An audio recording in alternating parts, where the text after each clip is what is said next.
Hello, darkness, my old friend.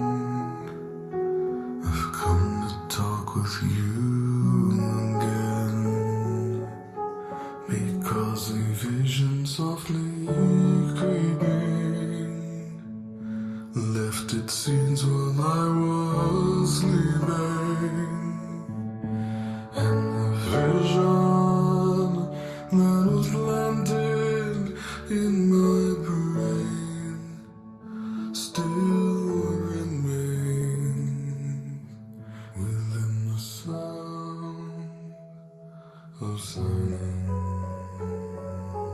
In restless dreams I walked alone, narrow streets of cobblestone,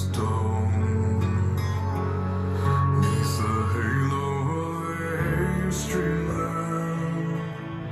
I turned my collar to the cold and